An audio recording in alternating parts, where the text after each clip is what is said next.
మా పార్టీ నుంచి ఇవాళ పార్టీ మారి అనర్హత వేటు ఎదుర్కొంటున్న ఒక ఎమ్మెల్యే ఆయనకి ఇవాళ మైకిచ్చి మా గౌరవ శాసనసభ్యులను ఒక గౌరవ సభలాగా నిన్న హరీష్ రావు గారు చెప్పినట్టు అక్కడ మళ్లీ దుర్మార్గమైన పదజాలం, ఇష్టం వచ్చిన మాటలు, ఇష్టం వచ్చిన బూతులు. నేను ఆయన మాట్లాడిన మాటలు నా నోటితో నేను చెప్పలేను. మా అక్క లక్ష్మక్క అయితే పరిగెత్తుకుంటూ వచ్చింది, మనం ఇక్కడ ఉండొద్దు సార్, వెళ్ళిపోదాం, ఇట్లాంటి చిల్లర బజారు భాష మాట్లాడే కాడ ఎందుకు ఉండాలి మనం అని చెప్పి మమ్మల్ని అందరినీ బయటికి, మేము వినలేదు నిజానికి అక్కడ మైకులో తను విన్నది కాబట్టి మమ్మల్ని అందరినీ బయటికి తీసుకుని వచ్చింది. అంటే రేషం గల్ల తెలంగాణ బిడ్డలు ఎవరు ఇవాళ ఆ సభలో అలాంటి చిల్లర బజారు భాష ఏదైతే ముఖ్యమంత్రి నుంచి మొదలు పెడితే దుర్మార్గమైన మా పార్టీలో గెలిచి ఆ పార్టీలో ఉన్న ఎమ్మెల్యేలు వాడుతున్నారో అది భరించలేక తెలంగాణ యువత తరఫున మేము అడుగుతుంటే, తెలంగాణ యువతకు 2 లక్షల ఉద్యోగాలు ఇవ్వాలని మేము అడుగుతుంటే మమ్మల్ని ఆ బజారు భాషలో తిట్టించిన ఈ దిగజారుడు ముఖ్యమంత్రి, ఈ దిగజారుడు దివాలాకోరు ప్రభుత్వాన్ని ఇవాళ అభిశంసించాలి. తెలంగాణ యువత కొట్టాలి. ఎందుకంటే ఎక్కడికక్కడ కాంగ్రెస్ లో నిలదీయాలి. ఏమైంది ఈ 2 లక్షల ఉద్యోగాలను అడగాలి.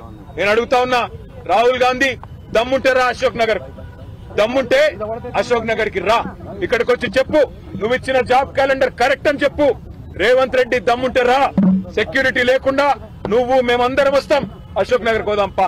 అక్కడికి వచ్చి ఒక్క పిల్లగాంతో చెప్పి, ఒక్క తమ్ముడితో, ఒక్క చెల్లెతో చెప్పి ఈ 8 నెలల్లో నీ కాంగ్రెస్ ప్రభుత్వం ఒక్క ఉద్యోగం ఇచ్చిందని చెప్పి వాళ్ళతో చెప్పి మేమందరం రాజీనామా చేసి అక్కడనే పెట్టి పోతాం. వాస్తవం ఏంది?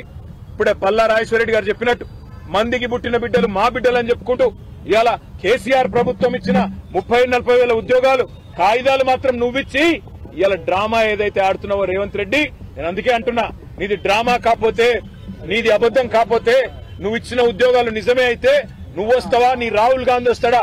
రండి, సిటీ సెంట్రల్ లైబ్రరీకి వస్తారా, అశోక్ నగర్ కు వస్తారా, ఉస్మానియా యూనివర్సిటీకి వస్తారా, ఎక్కడికి వస్తే అక్కడికి రండి. రేవంత్ రెడ్డి మళ్ళీ అంటుంటాడు మగాళ్ళు అయితే అని. నేను అంటున్నా, రేవంత్ రెడ్డి మగాడు అయితే రా, అశోక్ నగర్ కి రా, అక్కడ పిల్లలే చెప్తారు నువ్వు ఉద్యోగాలు ఇచ్చిన మాట వాస్తవమా కాదో చెప్తారు. నీ రాహుల్ గాంధీని తీసుకురా, ఇచ్చిన మాటలు ఏమైనా నిలదీస్తారు. కాంగ్రెస్ నాయకులను తరిమేసే పరిస్థితి ఉంది ఇవాళ తెలంగాణ యువత. ఒకవైపు యువత రోడ్ల మీద ఆందోళన చేస్తా ఉన్నారు. నిన్న రాత్రి దిల్సుఖ్ నగర్ లో జీవో నంబర్ 46 సవరించాలని వేలాది మంది పిల్లలు రోడ్డెక్కినారు. మరొక వైపు ఇవాళ 1800 మంది మాజీ సర్పంచులు ఇవాళ తమ బిల్లులు విడుదల చేయాలని చెప్పి సెక్రటేరియట్ ముట్టడిస్తే వారిని తీసుకుపోయి అరెస్ట్ చేసి పెట్టినారు. మా నాయకులు హరీష్ రావు గారు, వారి నేతృత్వంలో మా కొంతమంది శాసనసభ్యులు వారంతా అక్కడికి పోయినారు. నేను ఇవాళ ఈ ప్రభుత్వాన్ని డిమాండ్ చేసేది ఒకటే, మభ్య పెట్టి ఎక్కువ కాలం మీరు నడపలేరు, మార్పు అని ఎక్కువ రోజులు ఏమార్చలేరు. తప్పకుండా ప్రజలు తిరగబడే రోజు వస్తుంది.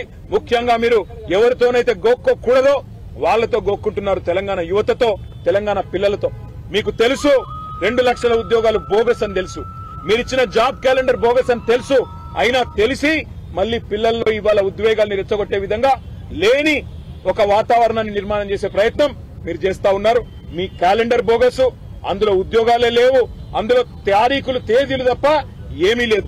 దాని మీద చర్చ పెట్టమంటే ఇవాళ ప్రభుత్వం పారిపోవడమే కాకుండా సిగ్గు లేకుండా ఇవాళ మళ్లీ మమ్మల్ని, మా ఎమ్మెల్యేలందరినీ కూడా ఒక బజారు భాషలో మా సాటి ఎమ్మెల్యేతో తిట్టించిన వైనం ఏదైతే ఉందో ఇది నిజంగా కూడా ప్రజాస్వామ్యానికి, అందరికీ, ఈ శాసనసభకి ఒక చీకటి రోజు.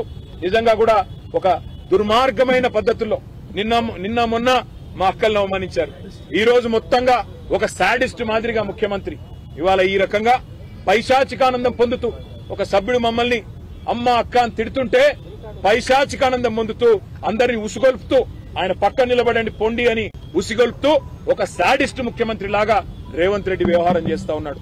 తెలంగాణ యువత తప్పకుండా రేవంత్ రెడ్డికి తగు రీతిలో సమాధానం చెప్తది. దాని టైం కూడా వస్తుంది. ఎక్కువ కాలం ఈ డ్రామా నడవదని హెచ్చరిస్తూ ఈ 5-6 రోజుల శాసనసభ సమావేశాల్లో గవర్నమెంట్ తేలిపోయింది.